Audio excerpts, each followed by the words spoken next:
আপনার কাছে যদি সম্পত্তির অনুকূলে কোনো রেকর্ড থাকে এবং আপনার কাছে যদি দলিল না থাকে কিংবা দলিল যদি থাকে সেটি ভুল প্রমাণিত হয়, তাহলে আপনি যে সম্পত্তিতে ভোগ দখলে রয়েছেন সেই ভোগ দখল কিন্তু আপনার বাতিল হয়ে যাবে। কিংবা আপনি যদি ভোগ দখলে যেতে চান, আপনি আর ওই দলিল কিংবা রেকর্ডের বলে সম্পত্তিতে ভোগ দখলে যেতে পারবেন না। তো আসুন আজকে আমরা এই বিষয়টি নিয়ে বিস্তারিতভাবে আলোচনা করি। তবে ভিডিওটি শুরু করার আগে আপনি যদি আমার এই চ্যানেলে আজকেই প্রথম হয়ে থাকেন, তাহলে এই ধরনের আইন বিষয়ক নানান ধরনের গুরুত্বপূর্ণ ভিডিও পেতে আমাদের চ্যানেলটি সাবস্ক্রাইব করে রাখবেন।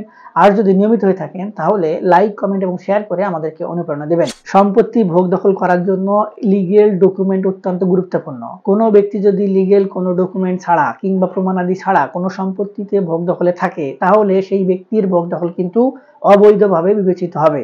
এখন যদি এই ধরনের পরিস্থিতি কোথাও থাকে, তাহলে আপনি কিন্তু কিছু ডকুমেন্টের বলে ওই সম্পত্তিগুলো আপনার মালিকানাধীন কিংবা দখলে নিয়ে আসার চেষ্টা করতে পারেন, কিংবা আপনার কিন্তু মালিকানা অর্জন করার সুযোগ রয়েছে।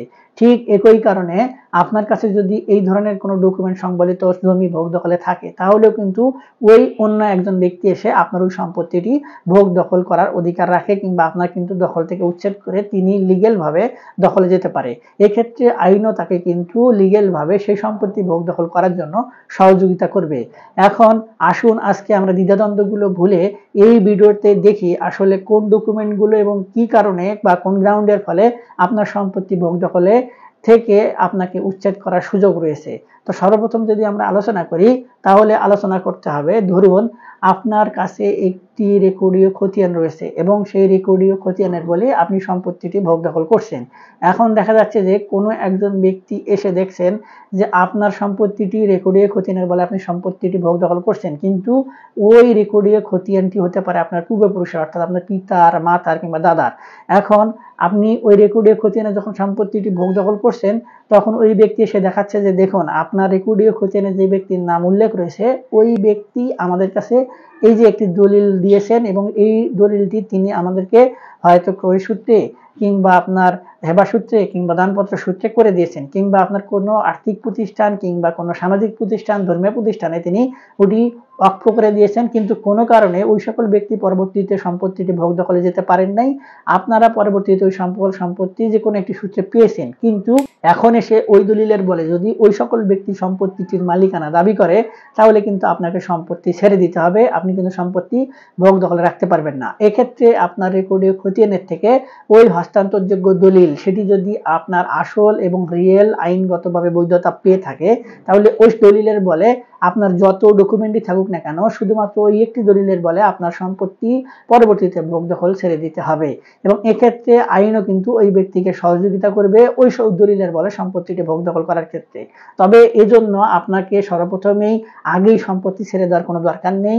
আপনাকে আগে দেখতে হবে তিনি আসলে কতদিন ধরে ওই সম্পত্তিটি ভোগ দখলে আসেন নাই।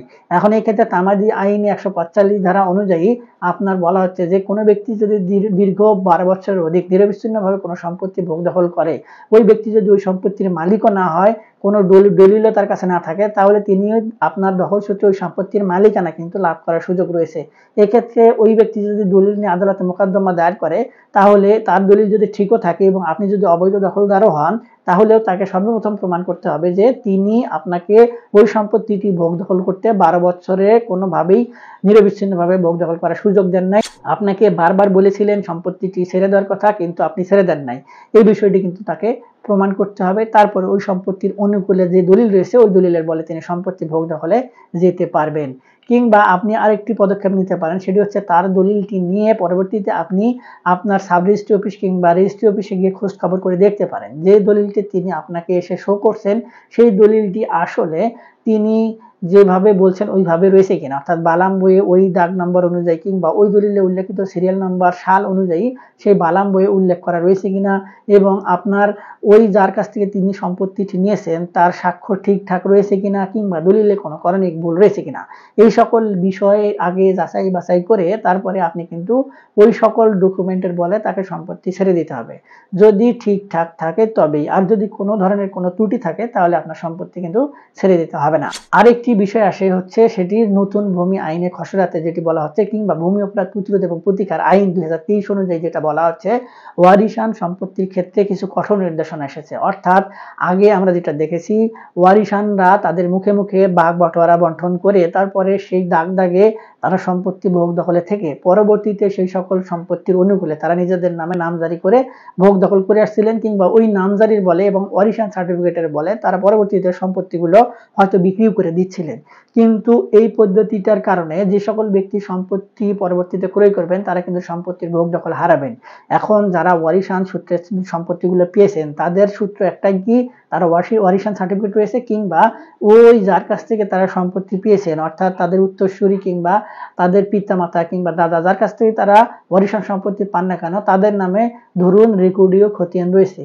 তারা শুধু ওই রেকর্ডীয় খতিয়ানের বলে পরবর্তীতে সূত্র ধরে সম্পত্তি কিন্তু ভোগ দখল করতে পারবে না। এখন এই যে মাঝখানে একটি গ্যাপ, এই গ্যাপটি কিন্তু আপনার যে কোনো একটি দিয়ে পূরণ করতে হবে। ধরুন আপনি সমুদ্রের এই পারে রয়েছেন, আবার অপর পারে আরেকটি আপনার দেশ রয়েছে, আপনি সেখানে যেতে গেলে অবশ্যই কিছু না কিছু মাধ্যম অবলম্বন করতে হবে, হয় নৌকা নাহলে উড়োজাহাজ নাহলে কোনো না কোনো মাধ্যম দিয়ে কিন্তু আপনাকে সেখানে পৌঁছাইতে হবে।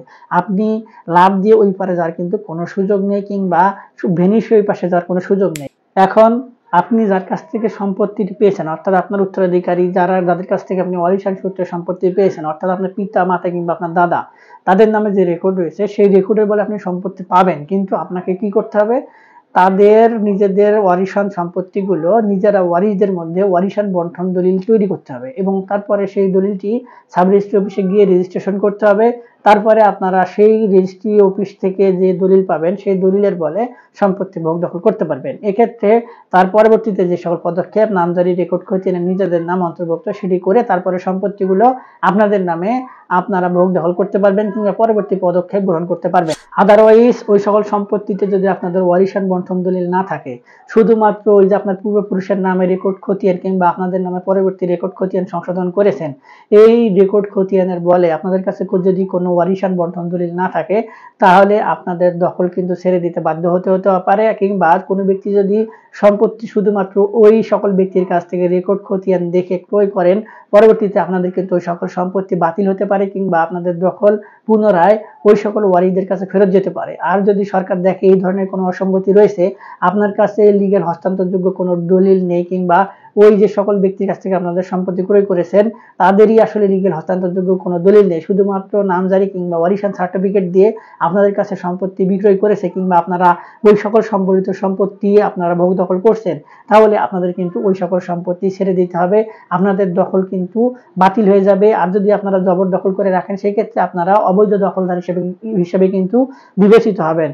এই জন্য আপনাদের পরবর্তীতে আপনার নামে আদালতে মামলা হয়ে পরবর্তীতে শাস্তির ব্যবস্থাও কিন্তু হতে পারে। এই দুটি গুরুত্বপূর্ণ কারণ ছাড়াও আরো কিছু স্পেসিফিক কারণ রয়েছে যে কারণগুলোর ফলে শুধুমাত্র রেকর্ড খতিয়ানের বলে যদি আপনাদের কাছে দলিল না থাকে, যদি দলিল থাকে সেটি যদি ভুয়া প্রমাণিত হয় তাহলে আপনারা কোনো বলে কিংবা আপনাদের যদি ওই রেকর্ড খতিয়ান একদম চেইন ঠিক থাকে কিংবা আপনাদের সকল ডকুমেন্টের বলেও ওই সকল সম্পত্তি আপনারা যদি ভোগ দখল করার অধিকার রাখেন তারপরেও আপনারা কিন্তু এই দলিল যদি হস্তান্তরযোগ্য দলিল না থাকে শুধুমাত্র রেকর্ডের বলে কোনোভাবে আর ওই সকল সম্পত্তি ভোগ দখল করার অধিকার রাখবেন না কিংবা আপনাদের দখল কিন্তু আপনাদের বাতিল হয়ে যাবে। হয় আগের যে সকল ওয়ারিশ রয়েছেন কিংবা অন্য সকল মালিক রয়েছেন তাদের কাছে সম্পত্তি ফেরত যাবে, না হলে সরকার কিন্তু একুয়ার করে নেবে। আর এই বিষয়গুলো নিয়ে আরো যদি বিস্তারিত কোনো কিছু জানার থাকে বা বোঝার থাকে কিংবা আপনি আসলেই দ্বিধাদ্বন্দ্বে পড়ে রয়েছেন তাহলে একজন ভালো সিভিল লয়ারের পরামর্শ নিয়ে আপনারা এই বিষয়গুলো নিয়ে পরবর্তীতে অগ্রণী ভূমিকা পালন করতে পারেন। আর যদি আমাদের থেকে কোনো পরামর্শের প্রয়োজন হয় তাহলে ভিডিও নিচে কমেন্ট বক্স রয়েছে সেখানে কমেন্টস করলে আমরা আপনাদের সহযোগিতা করার চেষ্টা করব। আজকে এ পর্যন্তই, দেখা হবে সামনে নতুন কোনো ভিডিওতে, ততদিন পর্যন্ত ভালো থাকবেন, ধন্যবাদ।